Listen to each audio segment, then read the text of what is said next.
샬롬, 말씀 읽어주는 김기웅 목사입니다. 오늘도 기대하는 마음과 사모하는 마음을 가지고 하나님의 말씀 함께 읽겠습니다. 마가복음 14장 12절부터 21절까지의 말씀입니다. 무교절 첫날 곧 유월절 희생을 준비하는 날에 제자들이 예수께 물었다. 우리가 어디로 가서 주님이 드실 유월절 식사를 준비하면 좋겠습니까? 예수께서 제자 두 사람에게 지시하셨다. 시내로 들어가거라. 그러면 물 한 동이를 지고 가는 사람을 만날 것이다. 그를 따라가거라. 그가 어느 집으로 들어가든지 그 집 주인에게 선생님께서 제자들과 함께 유월절 식사를 할 방이 어디 있느냐고 물어보십니다. 하고 말하여라. 그가 너희에게 이미 청소를 마친 넓은 다락방을 보여줄 것이다. 거기서 우리를 위해 식사를 준비하여라.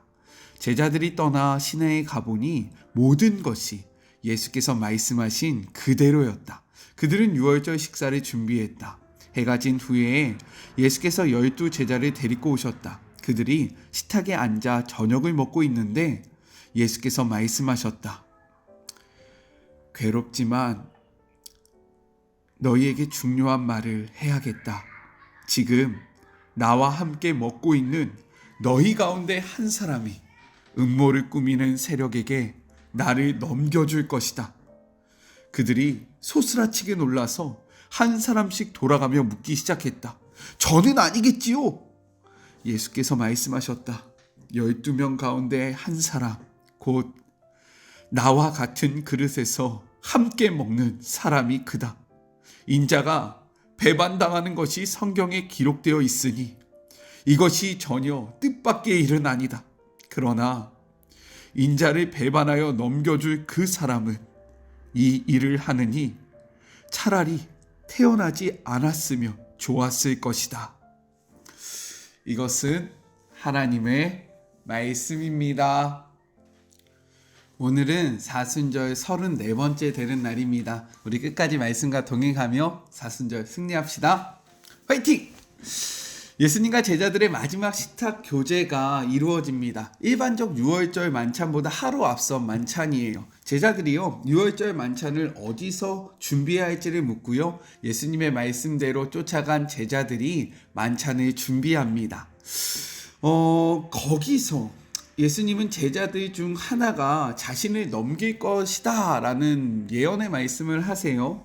그러자 제자들은 불안해하면서 저는 아니지요, 나는 아니지요 라고 물으며 오늘의 말씀이 끝이 납니다. 저는 이 말씀을 통해서 두 가지를 함께 생각해 보았으면 좋겠어요. 먼저 첫 번째, 예언의 성취입니다. 유월절이 되면 수많은 인파가 모이기 때문에 장소를 구하는 것이 쉽지 않았습니다. 그래서 제자들이 예수님께 묻고 있는 거예요. 12절, 무교절의 첫날 곧 유월절 양 잡는 날에 제자들이 예수께 여짜오되 우리가 어디로 가서 선생님께 유월절 음식을 잡수시게 준비하기를 원하시나이까? 라고 묻습니다. 이러한 제자들의 질문에 예수님은요, 예루살렘 입성 때와 같이, 즉 나귀를 구할 때와 같이 암호 같은 말씀을 하신다라는 거예요. 그 암호 같은 말씀에 제자들이 순종하며 나아가니까 어떻게 되어집니까? 예수님의 말씀대로 모든 것들이 이루어지게 되죠. 그래서 제자들은 그곳에서 예수님을 위한, 그리고 자신들을 위한 만찬을 준비하게 됩니다. 성경에 이러한 일들이 반복되어 기록된 이유가 있다는 거예요. 무엇이냐? 예수님의 예언과 성취가요, 제자들에게 매우 중요한 역할을 했다라는 겁니다. 제자들은요, 예수님이 예언하실 때마다 그 예언이 그대로 이루어지는 것을 경험했습니다. 그렇기 때문에 예수님께서 말씀하셨던 예수님의 죽음과 부활, 그리고 제자들의 배신과 회복도 말씀하신 대로 성취될 것을 그들은 믿을 수 있었다라는 거예요. 흔들리는 상황 속에서도 마음을 잡을 수 있었던 것은 내가 예수님과 함께 했을 때의 그 예언의 성취, 예수님께서 말씀하시면 그것이 반드시 이루어졌어. 그러니까 잘 생각해 보니까 예수님이 자신의 죽음을 이야기하셨고 사흘 후에 살아나신다고 말씀하셨어. 그리고 우리에게 가라고 말씀하셨고 내가 그곳에서 너희를 기다린다라고 말씀하셨으니까 이 말씀은 이루어질 거야 라는 확신이 그들 속에 있어서 어려운 상황 속에서 흔들리지 않을 수 있었다라는 겁니다. 성경은요, 이렇게 이야기해요. 마태복음 28장 6절의 말씀입니다. 그가 여기 계시지 않고 그가 말씀하시던 대로 살아났느니라. 와서 그가 누웠던 곳을 보라. 무엇이라고 이야기합니까? 말씀하시던 대로 살아났다라고 이야기하고 있어요. 우리는 이 예언의 성취를 바라봅니다. 오늘 우리는 예수님의 예언을요, 그렇기 때문에 믿어야 한다라는 거예요. 믿으십니까? 왜요? 그분의 말씀은 반드시 이루어지기 때문인 거죠. 우리는 이것을 말씀을 통해서 확인했고요. 그렇기 때문에 예수님께서 성경이 예언하는 앞으로 일어날 일들에 대해서도 우리는 믿으며 오늘을 힘있게 살아가야 한다라는 거예요. 흔들림의 순간에 예수님의 예언의 말씀을 기억하시기를 소망합니다. 그리고 흔들림의 순간에 예수님께서 예언하셨던 것들이 성취되었던 것들을 바라보시며 내 인생 속에서도, 우리의 삶 속에서도 예수님의 예언이 이루어질 거라는 확신으로 오늘을 힘있게 살아가는 주의 모든 자녀들이 되었으면 너무나도 좋겠습니다. 둘째, 마지막 기회를 또 한 번 주시는 예수님에 대해서 이야기를 하고 있어요. 만찬의 자리에서 예수님이 말씀하십니다. 18절이에요. 다 앉아 먹을 때에 예수께서 이르시되 내가 진실로 너희에게 이르노니 너희 중에 한 사람 곧 나와 함께 먹는 자가 나를 팔리라 하신대 라고 기록되어 있습니다. 예수님께서 유다의 배반을 언급하신 이유가 무엇이었을까요? 그 이유는요, 바로 자신이 이 모든 것들을 다 알고 있음을 알려주시면서 배반의 자리로 나아가는 그를 멈춰서게 하기 위한 안전장치였고 제동장치였다라고 이야기를 하고 있는 거예요. 그렇기 때문에 예수님은 그의 이름을 언급하지 않으시는 겁니다. 왜요? 그에게 돌이킬 수 있는 기회와 그리고 자리를 마련해 주신 거예요. 그럼에도 변화되지 않자 다시 한번 예수님이 말씀하십니다. 21절의 말씀이에요. 인자는 자기에 대하여 기록한 대로 가거니와 인자를 파는 그 사람에게는 화가 있으리로다. 그 사람은 차라리 나지 아니하였더라면 자기에게 좋을 뻔하였다라고 말씀하십니다. 이는 유다를 향한 저주의 말씀이 아니었다라는 거예요. 유다에게 다시금 돌이키라 강하게 말씀하심으로 유다를 아끼고 사랑하는 예수님의 간절한 마음이 표현되었다라는 겁니다.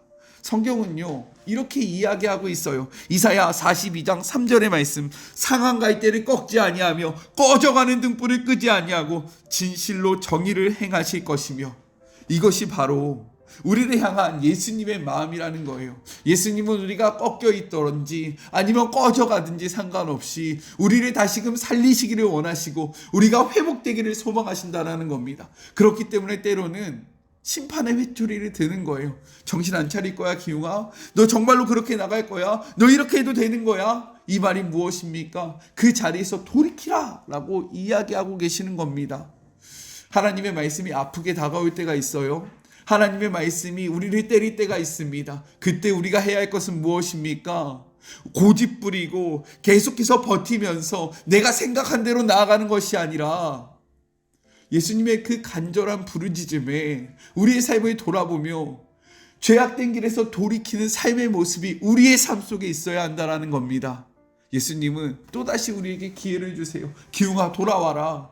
기웅아, 돌이켜라. 너가 가려는 그 길에서 다시금 생명으로 나와라. 이러한 간절한 예수님의 부르짖음을 듣는 주의 모든 자녀들이 되었으면 좋겠습니다. 우리 같이 기도할까요? 사랑과 은혜가 충만하신 하나님 아버지, 감사합니다. 예수님의 말씀은 반드시 이루어집니다.